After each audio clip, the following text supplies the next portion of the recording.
Hello students, good morning. BA first year की भूगोल की क्लास में स्वागत है आप सभी का। तो हम ज्वालामुखी पढ़ रहे थे।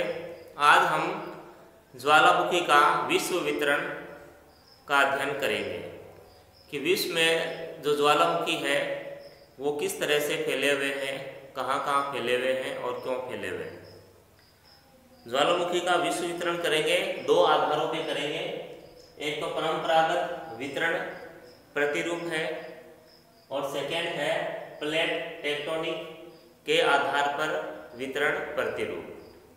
तो परंपरागत का अर्थ ये हो गया कि जब प्लेट टेक्टोनिक है, इस सिद्धांत का जब आविष्कार नहीं हुआ था, ये सिद्धांत जब नहीं आया था, उससे पहले का वो है परंपरागत प्रतिरूप है। और फिर जो आधुनिक सिद्धांत है वो प्लेट टेक्टोनिक सिद्धांत है। तो इन आधारों पे हम इसका वर्णन करेंगे। तो सबसे पहले हम लेते हैं परंपरागत वितरण प्रतिरूप। परंपरागत वितरण प्रतिरूप में बताया गया है कि अगर हम ज्वालामुखी है उनके विश्व वितरण को हम अगर देखें तो लगभग 500 ज्वालामुखी है जो कि सक्रिय है। और इसके अलावा अगर प्रसुप्त और शांत ज्वालामुखी को भी इनमें शामिल करें तो ज्वालामुखी की जो संख्या है वो बहुत अधिक बढ़ जाएगी। उसके बाद इसने यह बताया है कि जहाँ ज्वालामुखी है वहाँ भूकंप भी होते हैं।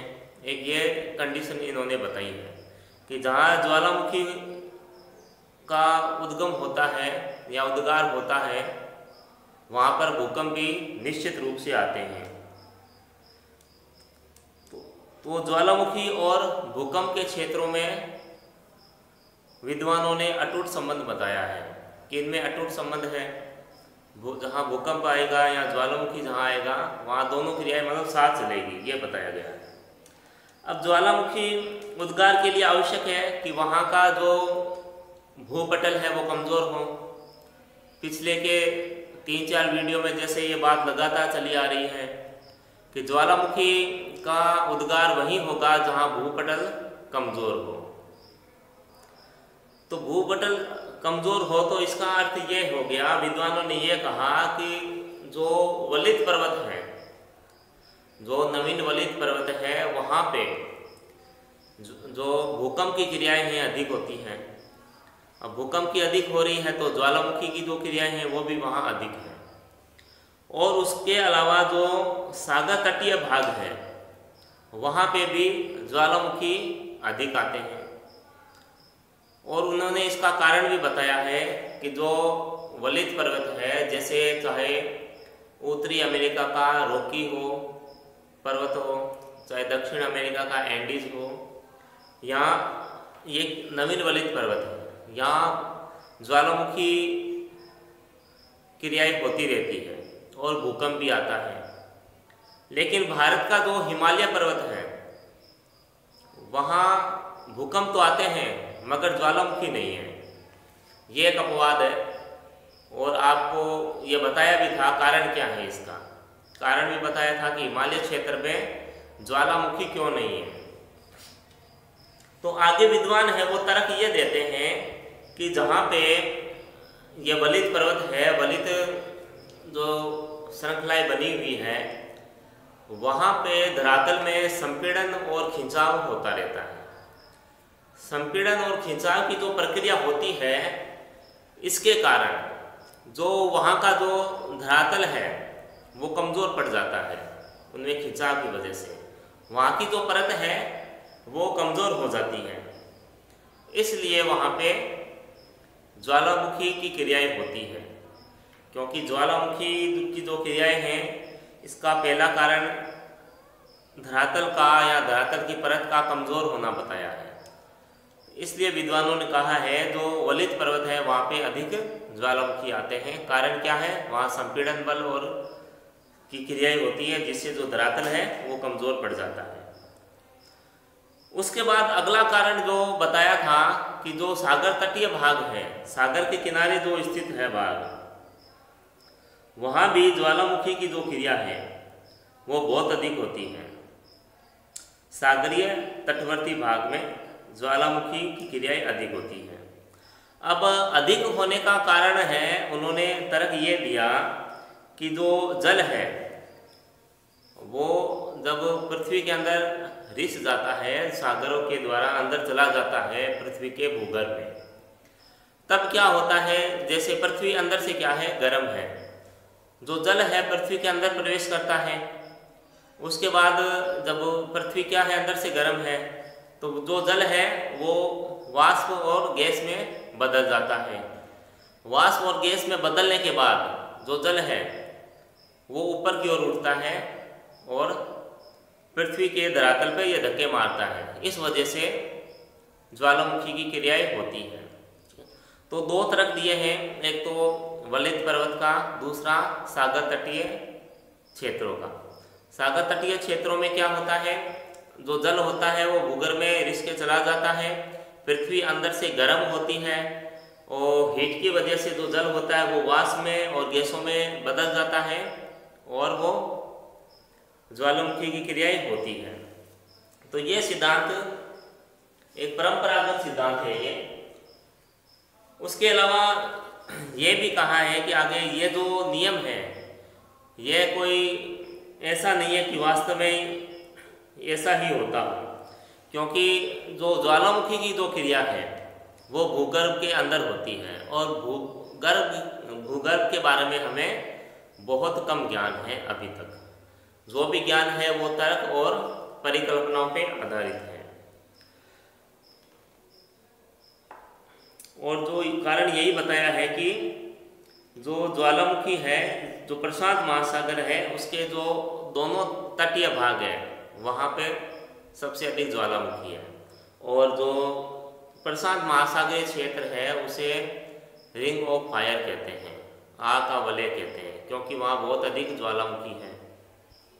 तो वहाँ आग प्रज्वलित होती रहती है, तो एक दृश्यमान प्रकाश सा वहाँ रहता है। उसके बाद देखो अगला एक कारण और बताया है परंपरागत वितरण प्रतिरूप में कि ज्वालामुखी का उद्गार वहीं पर हो सकता है जहाँ पर उद्गार के लिए पृथ्वी की गहराई में पर्याप्त मैग्मा मौजूद हो। अब ये तीसरा कारण है कि उद्गार वहीं होगा जहाँ पर पर्याप्त मात्रा में मैग्मा मौजूद हो, लेकिन ये भी अब पूर्ण रूप से कह नहीं सकते अपने कि, परंतु यह विषय भी विवादग्रस्त है। अब मैग्मा जो पृथ्वी में है कि कैसे बना है, क्यों बनता है तो कितना बनता है, तो इन बहुत सी चीज़ों का पता नहीं है। तो ये भी एक विवादग्रस्त विषय है कि मैग्मा पृथ्वी में कितना मौजूद है। पृथ्वी के अंदर मैग्मा का कोई स्थायी भंडार है या नहीं है ये पता नहीं है, ऐसा अभी तक निश्चित नहीं हो पाया है। तो परंपरागत जो सिद्धांत है वो तर्क और परिकल्पनाओं पर आधारित है, तो इसलिए इतना मान्य भी नहीं है। उसके अलावा अब सेकंड लेते हैं अपने प्लेट टेक्टोनिक के आधार पर वितरण प्रतिरूप। प्लेट टेक्टोनिक है ये आधुनिक सिद्धांत है ये। तो इसके अनुसार वैज्ञानिकों ने जानने का प्रयास किया कि भूकंप आने की क्या वजह हो सकती है। प्लेट टेक्टोनिक जो विचारधारा है, जो सिद्धांत है, एक्चुअल में सिद्धांत है ये, उसके अनुसार जो ज्वालामुखी आते हैं उसमें जो प्लेट की जो सीमाएं हैं उनको इसका कारण माना जाता है। प्लेट विवर्तनिकी के आधार पर ज्वालामुखी क्रिया तथा प्लेट किनारों में पूर्ण सह संबंध परिलक्षित होता है। ज्वालामुखी क्रिया और प्लेट के जो किनारे हैं वो ज्वालामुखी में सहायक है। अब इसमें यह कहा गया है कि जो 15% ज्वालामुखी है, ठीक है, अब जो 15% ज्वालामुखी है रचनात्मक प्लेट किनारों पे, जो रचनात्मक प्लेट किनारे हैं, रचनात्मक प्लेट किसे कहेंगे, जो प्लेटें अपसरित होती है, यानी दो भिन्न दिशाओं में गति करती हैं, वो रचनात्मक प्लेट होती है कि जो रचनात्मक प्लेट के किनारे 15% ज्वालामुखी आते हैं। रचनात्मक प्लेट के किनारे तो विश्व के 15% जो ज्वालामुखी है वो रचनात्मक प्लेट के किनारे आते हैं, और जो 80% जो ज्वालामुखी है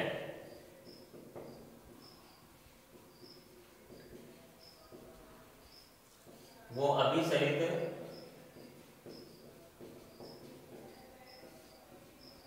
प्लेटों के किनारे आते हैं। जो प्लेटें आमने सामने टकराती हैं वो अभिसरित प्लेटें होती हैं, और वहाँ 80% ज्वालामुखी आते हैं। अब जब दो प्लेट आमने सामने टकराती है, आपको पिछले वीडियो में बताया है कि जो भारी प्लेट होती है उसका क्षेपण हल्की प्लेट के नीचे हो जाता है, यानी भारी प्लेट होती है वो ऊपर रहती है। इसके अलावा कुछ ज्वालामुखी का उद्भेदन प्लेट के आंतरिक भाग में भी होता है। तो ये तो प्लेटों के किनारे पे था, लेकिन कुछ जो ज्वालामुखी है, जो प्लेटें होती है, उनके आंतरिक भाग पे भी आता है। अब वो प्लेट चाहे सागरीय प्लेट हो या महाद्वीपीय प्लेट हो या स्थलीय प्लेट हो, कोई भी हो, यानी आंतरिक भागों में भी ज्वालामुखी आते हैं। और क्यों आते हैं इसका अभी तक पूर्ण रूप से पता नहीं लग पाया है कि आंतरिक भागों में किस लिए आ रहे हैं। जो प्लेटों के किनारे आ रहे हैं वहाँ तक ठीक है, बात समझ गए अपने कि जो किनारे हैं उस वजह से आ रहे हैं ज्वालामुखी, वहाँ तक ठीक है, लेकिन आंतरिक भागों में क्यों आ रहे हैं इसका अभी तक पता नहीं लग पाया। हालांकि टूजो विल्सन की हॉट स्पॉट थ्योरी है, एक सिद्धांत है उनका, उसके ने बताया है इसके बारे में। आगे देखो, इसमें प्लेट टेक्टोनिक आधार पर वितरण प्रतिरूप में बताया है कि जहाँ पर महासागरीय प्लेट का महासागरीय प्लेट से टकराव होता है, जहाँ पर महासागरीय प्लेट यानी दो महासागरीय प्लेट आपस में जब टकराती है तो वहाँ पर एंडेसाइट और बेसाल्ट की अधिकता होती है। ये चट्टानें हैं एंडेसाइट और बेसाल्ट, इनकी अधिकता होती है। और जहाँ पर महासागरीय प्लेट का महाद्वीपीय प्लेट से टकराव होता है वहाँ पर एंडेसाइट और बेसाल्ट के अलावा एक और चट्टान होती है, रायोलाइटिक इग्नियम ब्राइट का भी उद्गार होता है। उसके बाद ये था प्लेट टेक्टोनिक आधार पर वितरण प्रतिरूप था कि जो 15%, पहली बात तो ये कि जो प्लेटों के किनारों पे ज्वालामुखी आते हैं, और 15% जो ज्वालामुखी है वो रचनात्मक प्लेट के किनारे आते हैं। 80% जो ज्वालामुखी है वो अभिसरित प्लेटों यानी दो प्लेटों के आपस में टकराने से आते हैं। अब हम नेक्स्ट देखेंगे ज्वालामुखियों की मेखलाबद्ध वितरण प्रणाली, यानी जो विश्व में जो ज्वालामुखी का जो जाल फैला हुआ है उसका अध्ययन करेंगे। अब ये जो मेखला का वितरण है ये ज्वालामुखी की परंपरागत वितरण प्रणाली और प्लेट टेक्टोनिक के आधार पर एक अभिनव वितरण प्रणाली है। ठीक है, आधुनिक वितरण प्रणाली है। इसमें देखो जो ज्वालामुखी के जो क्षेत्र है वो 4 भागों में बांट रखे हैं। पहला है परिप्रशांत महासागरीय मेखला, फिर मध्य महाद्वीपीय मेखला, फिर मध्य अटलांटिक मेखला, और अंत में है अंतरा प्लेट ज्वालामुखी मेखला। तो जो ज्वालामुखियों का जो विश्व वितरण है, जो वितरण प्रणाली है, उसको 4 भागों में बांट रखा है। इसका चाहो तो आप स्क्रीनशॉट भी ले सकते हो। अब अपने परिप्रशांत महासागरीय मेखला का अध्ययन करते हैं। देखो, परिप्रशांत महासागरीय जो मेखला है, जो विश्व के लगभग 2/3 ज्वालामुखी 2/3 भाग प्रशांत महासागर के दोनों तटीय भागों, द्वीप चापों और समुद्री द्वीपों के सहारे पाया जाता है। लगभग 2/3 भाग पर परिप्रशांत महासागरीय ये मेखला है। और इस दो प्रशांत महासागर को रिंग ऑफ फायर भी कहते हैं। यहाँ पर बहुत अधिक ज्वालामुखी है। एक रिंग यानी एक गोलाकार क्षेत्र में से फैली हुई है, तो उसे रिंग ऑफ फायर कहते हैं प्रशांत महासागर के क्षेत्र को। तो ये जो पेटी है प्रशांत महासागर की, जो परिप्रशांत महासागरीय जो मेखला है, ये पेटी है, इसकी जो शुरुआत है वो अंटार्कटिका महाद्वीप से होती है। अंटार्कटिका महाद्वीप के बाद ये दक्षिणी अमेरिका की एंडीज पर्वत श्रृंखला, उसके बाद उत्तरी अमेरिका की रॉकीज पर्वत श्रृंखला है, वहाँ तक ये फैली हुई है। और रॉकीज पर्वत के ज्वालामुखियों को सम्मिलित करके पश्चिमी तटीय भागों के सहारे अलास्का तक पहुँचती है। जो अलास्का है वो अमेरिका का ही भाग है। पहले रूस का भाग था, रूस ने यह अमेरिका को बेच दिया। ठीक है, तो ये अलास्का तक पहुंच जाती है। और अलास्का से यह जो श्रृंखला है मुड़कर एशिया के पूर्वी तटीय भाग के सहारे जापान द्वीप समूह और फिलीपाइंस द्वीप समूह के ज्वालामुखी पर्वतों को सम्मिलित करती हुई पूर्वी द्वीप समूह पहुंचकर वहां पर मध्य महाद्वीपीय पेटी में मिल जाती है। जो मध्य महाद्वीपीय पेटी है यहाँ ये मिल जाती है। ठीक है, जापान और फिलीपाइंस की तरफ ही आके जो विश्व के जो अधिकांश ऊंचे ज्वालामुखी है, जो बहुत अधिक ऊंचाई पर स्थित है, वो इसी परिप्रशांत मेखला में पाए जाते हैं। विश्व के सबसे ऊंचे ज्वालामुखी जैसे कोटोपेक्सी है, ये विश्व का सबसे ऊंचा ज्वालामुखी है। कोटोपेक्सी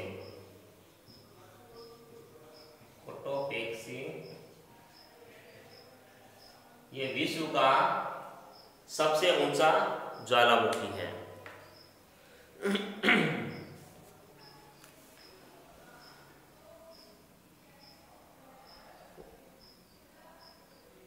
इसके अलावा यह देखो, जापान का जो प्रसिद्ध ज्वालामुखी है वो फ्यूजियामा है। फिलीपाइन का माउंट ताल, माउंट मेयान तथा पिनाटुबो। संयुक्त राज्य अमेरिका का सस्ता, रेनियर तथा हुंड और मध्य अमेरिका का चिमरेजो आदि ये प्रमुख ज्वालामुखी हैं। और इसके अलावा यहाँ ज्वालामुखियों का उद्भेदन अमेरिकन तथा प्रशांत महासागरीय प्लेटों तथा प्रशांत महासागरीय एवं एशियाई प्लेटों के टकराव के कारण होता है। अब सेकंड है मध्य महाद्वीपीय मेखला। जो मध्य महाद्वीपीय मेखला है इसका प्रारंभ है रचनात्मक प्लेट किनारों। अब इसका जो प्रारंभ है रचनात्मक प्लेट के किनारों मध्य अटलांटिक से होता है। यद्यपि अधिकांश ज्वालामुखी विनाशी प्लेट किनारों के सहारे आते हैं, क्योंकि यूरेशियन प्लेट और अफ्रीकन प्लेट एवं इंडियन प्लेट का विसरण होता है। यह मेखला आइसलैंड के हेकला पर्वत से प्रारंभ होती है। जो मध्य महाद्वीपीय मेखला है ये आइसलैंड के हेकला पर्वत से प्रारंभ होती है। और यहाँ पर एक दरारी उद्भेदन होता है। दरारी उद्भेदन 1783 को 1783 में आइसलैंड में एक दरारी उद्भेदन हुआ था। और उस जो दरारी उद्भेदन है उसका नाम लोकी था। जो ज्वालामुखी था नाम लोकी था। ठीक है, 1783 में हुआ था आइसलैंड में दरारी उद्भेदन।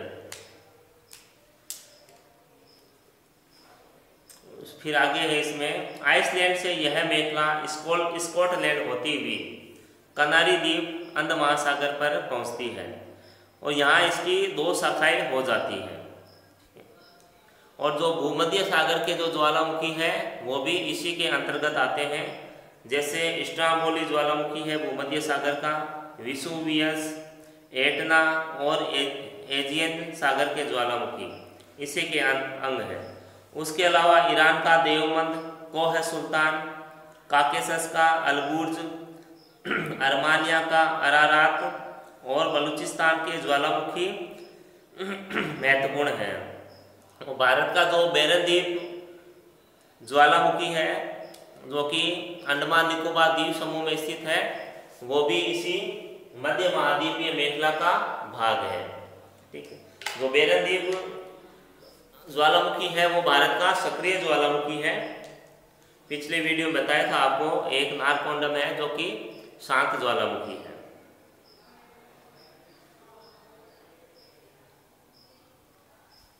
फिर नेक्स्ट लेते हैं हम मध्य अटलांटिक मेखला। देखो, ये मध्य अटलांटिक जो मेखला है, यह मध्य महासागरीय कटक के सहारे दो प्लेट का अपसरण होता है, जिस कारण कटक के सहारे दरार या ब्रसन का निर्माण होता है। इस ब्रसन का प्रभाव क्रस्ट के नीचे दुर्बलता मंडल एस्थेनोस्फीयर तक होता है। दुर्बलता मंडल से पेरिडोटाइट और बेसाल्ट मैग्मा ऊपर उठते हैं। जब गर्म पेरिडोटाइट दुर्बलता मंडल से ऊपर उठकर विपरीत दिशाओं की ओर गतिशील प्लेट के बीच निर्मित दरार में प्रविष्ट होता है, तो ऊपर स्थित दबाव के कम होने के कारण वह और अधिक पिघल जाती है तथा बेसाल्ट लावा दरारी उद्भेदन के रूप में प्रकट होता है, जो दो बराबर भागों में विभक्त होकर अपसरित होते हुए प्लेटों के पिछले भागों में संलग्न हो जाता है। अब देखो, जो मध्य अटलांटिक मेखला है, ये दो प्लेटों का अपसरण होता है। ये देखो, अपसरण का मतलब यही होता है जब दो प्लेटें विपरीत दिशाओं में जाती है। इसको यहाँ से समझ लेंगे आप। जब दो प्लेटें विपरीत दिशाओं में जाती है तो इसमें क्या होता है, तो नीचे प्रेशर कम हो जाता है और दुर्बलता मंडल से जो मैग्मा है वो देखो ऊपर आने लगता है।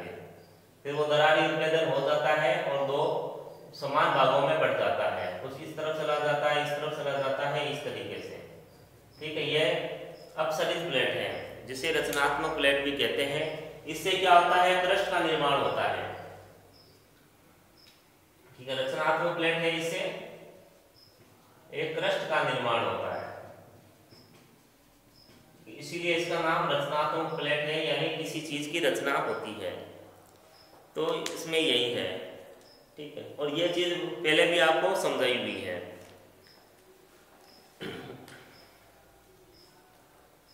उसके बाद देखो, अंतिम है अपना अंतरा प्लेट ज्वालामुखी। अब इसमें है कि प्लेट सीमाओं के अलावा प्लेट के अंदर भी, चाहे वो प्लेट महासागरीय हो या महाद्वीपीय हो, ज्वालामुखी क्रियाएं होती हैं, जिनके वास्तविक कारणों एवं उद्गार की प्रक्रियाओं के विषय में अभी तक मतैक्य नहीं हो पाया है। यानी जो अंतरा प्लेट ज्वालामुखी है, वो आने की क्या वजह है उनकी, इस अलग अलग विद्वानों के इसमें अलग अलग मत है, और कोई भी एक मत नहीं है कि इस वजह से यहाँ ज्वालामुखी आते होंगे। तो ये ज्वालामुखी का विश्व वितरण